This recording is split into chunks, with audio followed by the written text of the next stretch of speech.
Good afternoon, and thank you for joining today's webinar. My name is Maria Noesi, and I will be your moderator throughout this session. Today's webinar is California AB 1767, What School Leaders Need to Know to Meet K-6 Suicide Prevention Requirements. Before I get started, I want to go over a couple of housekeeping rules. First, the presentation will be recorded. A copy of the presentation will be sent to you after the webinar. So don't worry about taking any notes. We'll make sure that you have everything by tomorrow. Second, attendees are in listen-only mode, so we will not be able to hear you. However, on the right-hand side of your screen, you have a question interface, so you can submit your questions. We've dedicated time at the end of the presentation to get to as many of those as we can. Finally, for those of you that are on social media, feel free to connect with us on Twitter. You see the handle on the screen, or using the hashtag #CognitoWebinars. You can submit your questions through there as well, and we will keep an eye on those. I would like to now introduce our presenters for today's webinar. First, we're joined by Jacqueline Rodriguez, who is a licensed clinical social worker with over 18 years of experience in developing and implementing student support services and programs in an education setting. In addition, she has experience working within the foster care and county-level community-based behavioral health system. Currently, Jacqueline serves at the Sacramento City Unified School District as a district-level coordinator, managing school-based mental health services, including oversight of the district's mental health crisis response team and student support centers. We are also joined by Jennifer Spiegler, who is the Senior Vice President of Strategic Partnerships at Cognito. Jennifer has been with the Cognito team since 2010 and has a background spanning education, business, and the non-for-profit sectors in areas such as instructional design, strategic communications, fundraising, and arts administration. Prior to joining Cognito, Jennifer served as the Assistant Director of the Columbia Center for New Media Teaching and Learning, where she initiated new projects with faculty in the health sciences. Here at Cognito, she leads engagement with state-level government agencies, statewide nonprofits, and school districts, overseeing our product strategy and client marketing and customer experiences around our simulation. Welcome to both of you, and I will now hand it over to Jennifer to get us started. Jennifer, take it away. Thank you so much, Maria. That is a big introduction for me. I want to welcome everybody and thank you for coming and taking time to be here with us today. I know this is an extraordinary moment for everybody, one where we're thinking a lot about our safety, the safety of our students, our families. So I just want to make a public service announcement to please stay safe. And take care of yourselves. Educators are really people who are used to taking care of other people, and we really want to make sure that everybody is also taking care of their own health as well as their mental well-being. So with that, let's talk about AB 1767. Maria, next slide. I can't actually see the slide, so I think you'll know where I am. AB 1767 is the elementary extension for a previous piece of legislation, AB 2246, that requires local education agencies in California to have a suicide prevention policy on pupil suicide prevention. If you are working at the district level, you are probably already aware of AB 2246, or if you're working in a unified school district or a high school district, you would be aware of AB 2246. But now we are bringing the elementary schools into this initiative and this mandate statewide. So this legislation is targeted at local education agencies, school districts, charter districts that serve kindergartners through grade 6. And so this is happening, this requirement is happening at the district level, not at the school level and not at the individual educator level. What is it? So this policy, the districts must adopt and update a policy on pupil suicide prevention every 5 years. At a minimum, it addresses suicide prevention, intervention, and postvention procedures. Suicide prevention means what are you doing to keep students from thinking about or attempting suicide. Suicide intervention, what are you doing at that moment of crisis to prevent a death by suicide? And postvention, what are you doing in your district to, if there is a death in the school, to prevent that from becoming a contagion? And suicide contagion or suicide clusters are a well-studied phenomenon about copycat suicides that happen after a death by suicide in the school. I remember, as Maria mentioned, I've been here since 2010 doing this work, and the first program that we launched in our series on suicide prevention was for high school students, and educators that I talked to in the field were growing more and more concerned about suicide prevention for younger and younger students. So here we are talking about this at the elementary level. In addition, that policy addresses the needs of high-risk groups, youth who are bereaved by suicide, youth with disabilities, mental illness or substance use disorder, youth experiencing homelessness or foster care, LGBTQ youth are a group of special focus. That policy must be age appropriate and delivered and discussed in a manner that is sensitive to the needs of young people. And that policy must be, as I mentioned, updated at a minimum every 5 years. And I think that's not only to keep that policy fresh, but this is really an evolving science and policy area. And so it's really important that this is not just a policy that sits on a shelf and takes up space. This is a policy that really needs to be activated and lived. So there is within the policy the call out of a need for training for educators. It requires the policy to address any training on suicide awareness and prevention to be provided to teachers of pupils in all the grades served by the district. So now, if you're a unified school district, we are really talking K to 12. Materials, not just training, should include how to identify appropriate mental health services at the school site and in the larger community. Those could be private resources or county mental health resources, and when and how to refer youth and families to those services. So very important is you're not just setting out a policy and then training teachers and staff. You're setting out a policy, you're training teachers and staff, and you're helping those teachers and staff understand what are the pathways to care. How do we connect the dots for a young person in need to the services that that young person requires? Last, materials approved for training may include programs that can be completed through self-review of suitable suicide prevention materials. That word suitable is new in this legislation. In AB 2246, I believe the language that is used is evidence-based. The materials should be materials that have been demonstrated in studies to make a difference. Now, suicide is a very low base rate event. That means you don't have that many suicides, thankfully, even though the rates have doubled in this past period. But the gold standard for training and other materials is that it be evidence-based.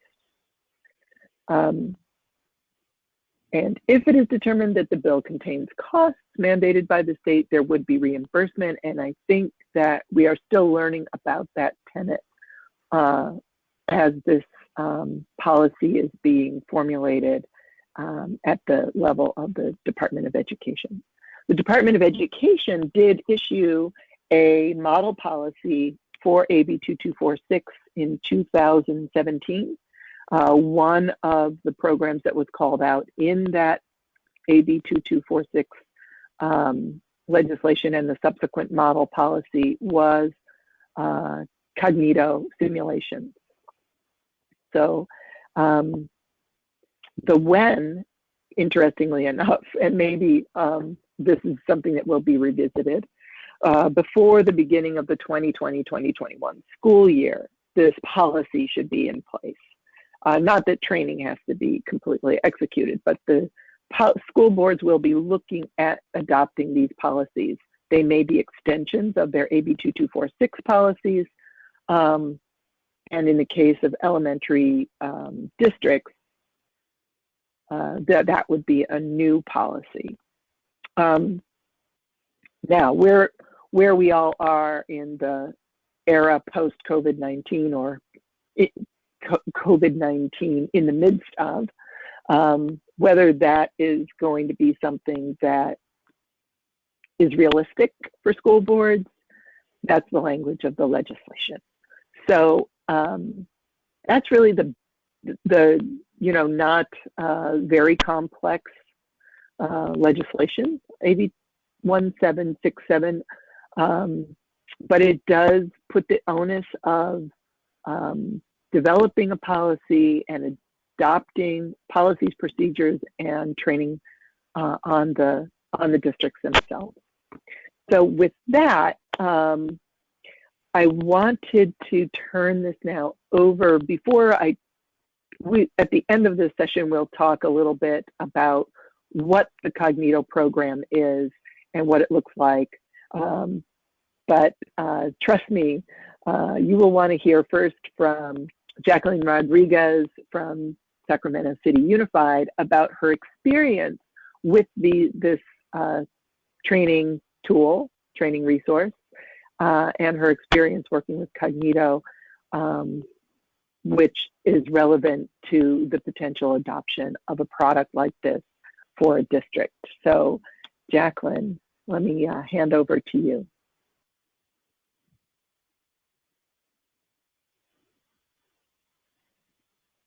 Uh-oh.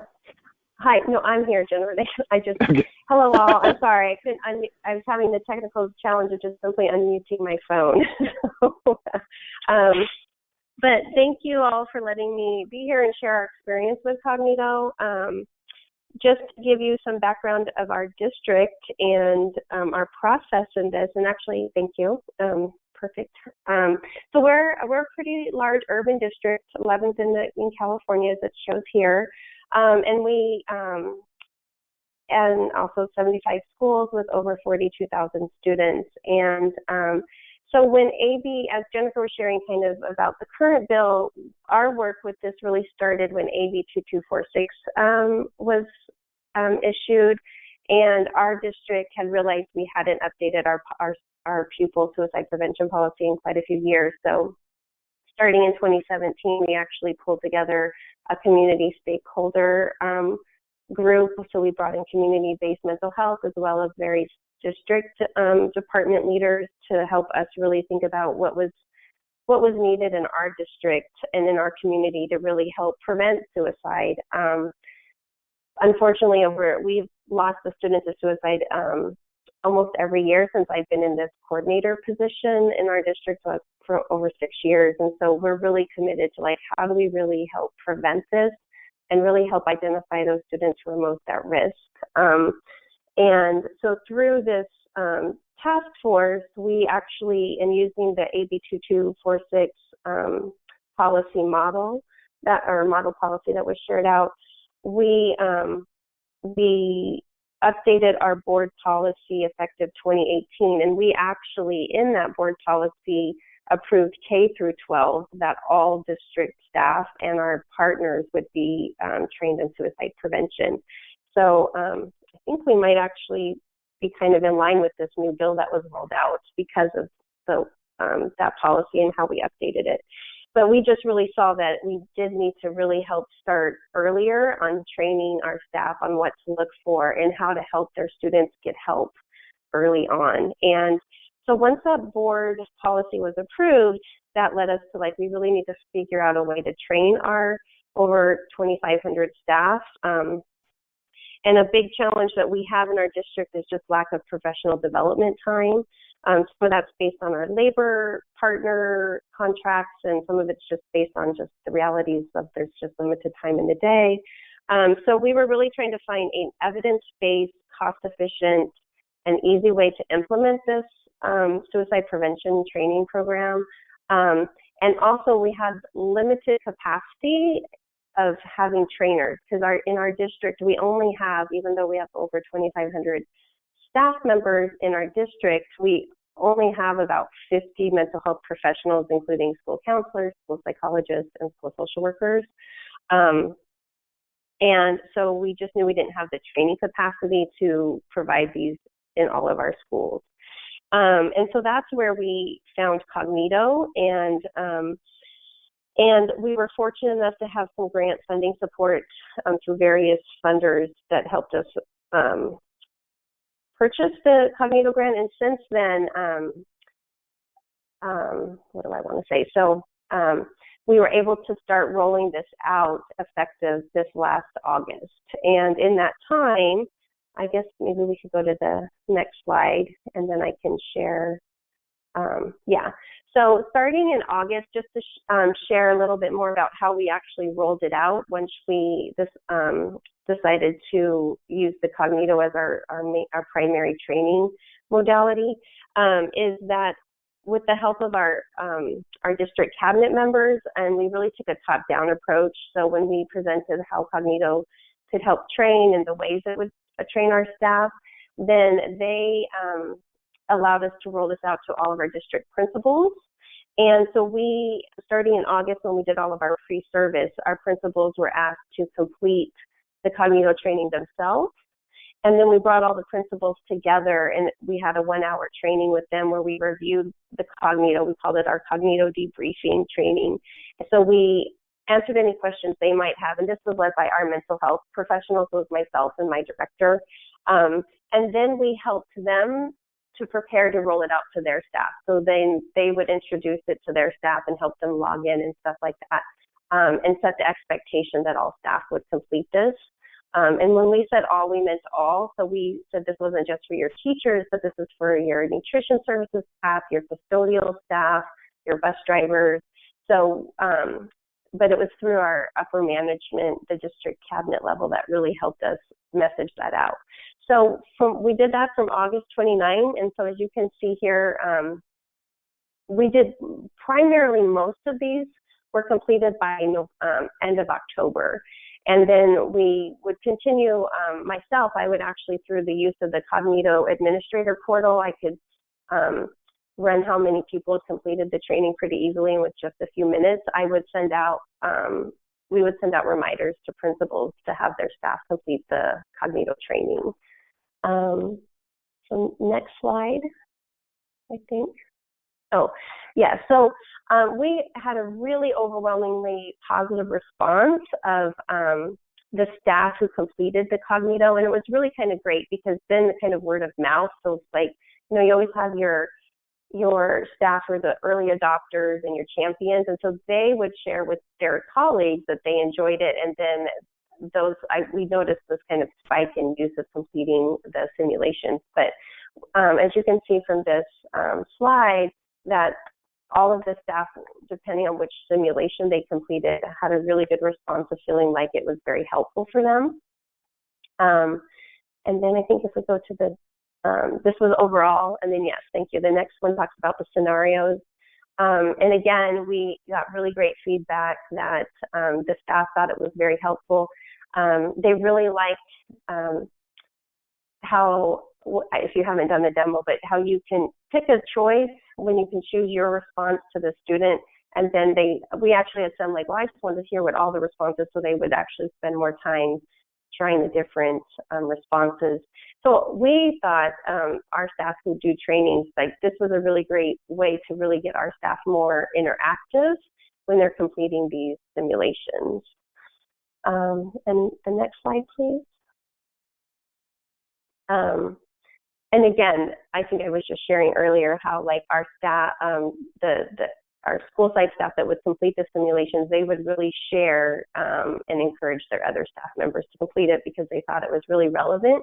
And I do think they really liked even just the modality of it being, you know, the video simulation and being able to just kind of try out different responses. And the next slide. And this was really powerful when I was even able to, and thanks to Cognito in the format where they will email you back like survey results, and when I would get this feedback, it was just really great to hear how much the staff enjoyed it. And we, when I would work with a school site on supporting their staff, like so if there was like a crisis event going on or a student crisis and supporting them, we had principals share how they were able to identify that student was in need because of the Cognito training. And another thing that a principal shared was that I think was kind of like an unintended, not consequence, but an unintended benefit that we didn't really think about is how the Cognito, by going through these responses of giving like empathetic responses and the techniques of motivational interview that it incorporates, that the principals were sharing that their teachers were just responding in a more empathetic and using those SEL skills to really support their students. And so we really saw that as just kind of one of those like universal benefits that through this, while we're preventing suicide, our staff were just practicing more empathetic, compassionate responses, and our principals were noticing this. And so they were excited to see some of those positive outcomes of their staff completing these trainings. So that was exciting. And another positive outcome of us implementing Cognito is, I think I shared at the very beginning that we were able to purchase Cognito through several grants, and one of them is our SAMHSA Mental Health Awareness Training Grant. And the survey results that Cognito provides, so they'll do an immediate like post-survey of the simulation, but then they do a 2-month follow-up to all the people that complete the simulation, and that has been really helpful in us collecting data on our educators using the skills that they learn on mental health awareness and suicide prevention. And we were, prior to using Cognito, with the other curriculums and training programs we were using, we were trying various ways to collect this data, and it wasn't proving very successful. But these survey results that Cognito would email the staff and they would complete actually has helped us gather that data more effectively, and is showing a very high increase that the staff are reporting using the skills that they learned in Cognito. So that was another benefit that we didn't really expect, and it's been very helpful because I'm hoping that'll help us continue the funding, because we really want to continue to use this, the Cognito training program. I think those were the main things I wanted to share. We're continuing to send out and remind staff about completing Cognito, but that's also very helpful and easy to do with the administrator portal that you get with the Cognito training program. So that's it for me for now. Jennifer, I will hand it over to you again. Thank you, Jacqueline. Great. Thank you so much, Jacqueline. Okay, so next slide. So that sort of sets the stage for the question, well, what the heck is it? What is Cognito? So Cognito is a health simulation company, and our mission is to combine the science of learning, the art of conversation, and the power of virtual human simulations to measurably improve social, emotional, and physical health. What that looks like in reality is giving the learner the skills and self-confidence to drive a conversation to benefit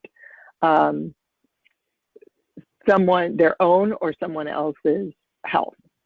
So let's go to the next slide, Maria, and talk a little bit about like what it looks like and how it works. So I would normally do a demo of this tool, but since the entire country is online at this very moment, it makes the bandwidth a little tricky.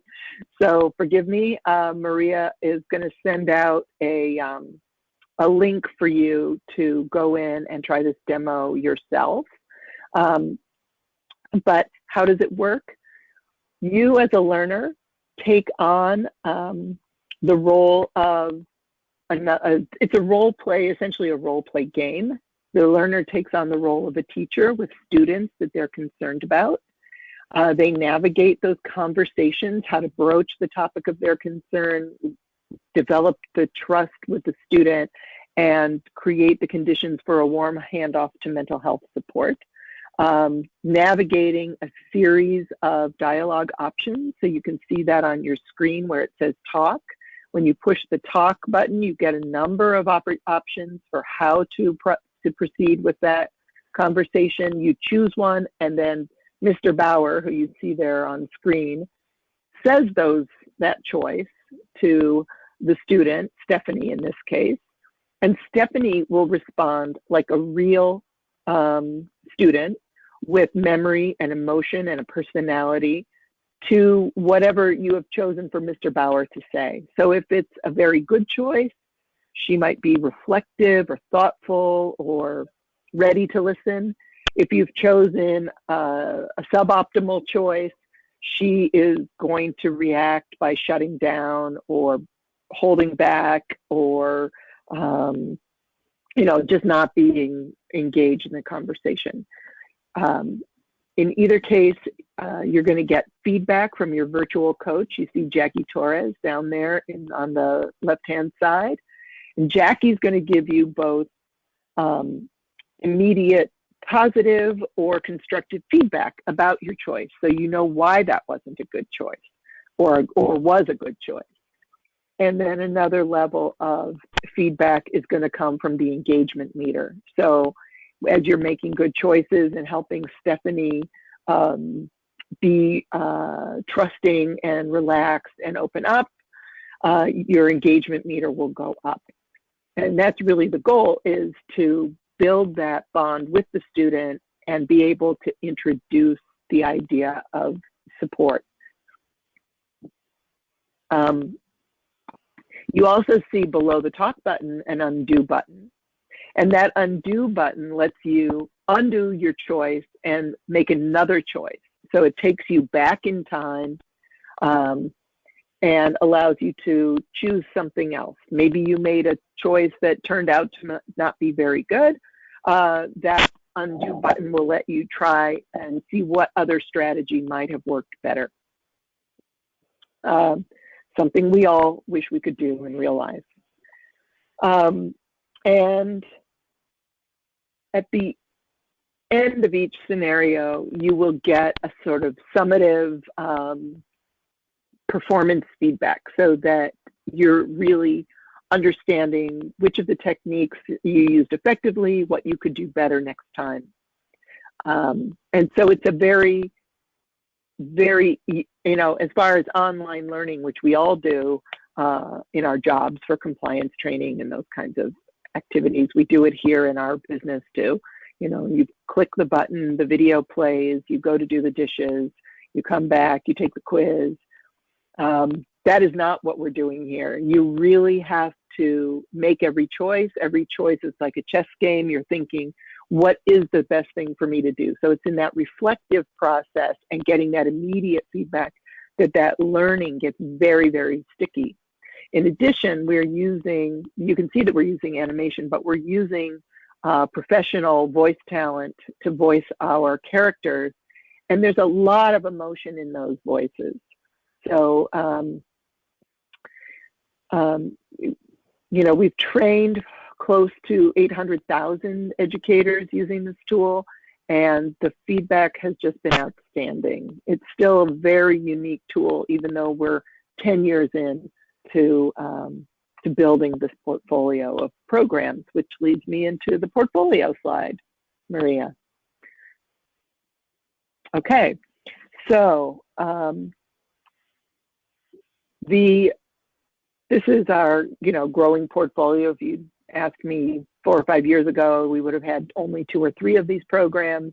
But as you can see, there's professional development, starting in the upper left corner all the way down. And you see in green, there's a little bit of curriculum for students for meeting the demands of AB 1767, excuse me. The program that is highlighted in orange, the second one from the left on the top, is at risk for elementary educators. That is a program that would be sort of the core mental health and suicide prevention training for elementary school educators. And I'll talk a little bit about that, the specifics of that, Maria. But let me just say that it's part of this larger portfolio. One of the things, before I talk about that, is that in the language of AB 2246, they were specific in saying that they recommended annual training. Maybe it's in the model policy and not in the legislation itself. But they recommended doing suicide prevention training, but also allowing in other years, if you're doing annual training, to tackle adjacent topics. So you can see on this slide, for example, trauma-informed practices, bullying prevention, coping with a loss in school, which would be suicide postvention. So topic adjacent programs that can enrich the understanding and then continue to give educators practice in using these conversation skills as well as skills like emotional self-regulation. Go ahead to the next slide, Maria. Okay, At Risk for Elementary School Educators is a 60-minute long interactive experience. And I don't have the menu to show you here, but it is modularized. Some of it is didactic and talks about sort of the epidemiology of mental health, signs and symptoms, things you would look for. We don't use diagnostic language. We are very conscientious about presenting the role of an educator as a non-mental health professional. We do not want educators to think that they now have to have yet another job of being mental health professionals. Instead, we want to have them recognize their role and use their relationships with students and their ability to observe students every day, looking for signs or changes in behavior. And in this simulation, in addition to communications, we also have communication skills that are called out. We have 2 interactive conversations, one with Derek. Derek is a 3rd grader who's recently become very withdrawn. You taking the role of the teacher, you see her in the image there. You have to draw Derek out and find out what's going on as much as you can with him, and let him know that you see him, you recognize him, and you're concerned about him. The second conversation in this simulation is with Sandra, Mrs. Parker. She's the mother of a 5th grader named Mia, and Mia has become increasingly disruptive and aggressive in class. And you take on the role of Mr. Hampton and have to have a conversation with Sandra, the mother. And, you really have to meet Sandra where she is, which is you learn that she has been going through a divorce and she's now gone back to work. And the older kids are now in charge of Mia. And, you can work with Sandra to build a collaborative approach to handling Mia's outburst. You can see on the bottom of that screen, this is a simulation that has been studied in a peer and published on in a peer-reviewed journal, the Journal of School Health. And the article is there for you to review if you so choose.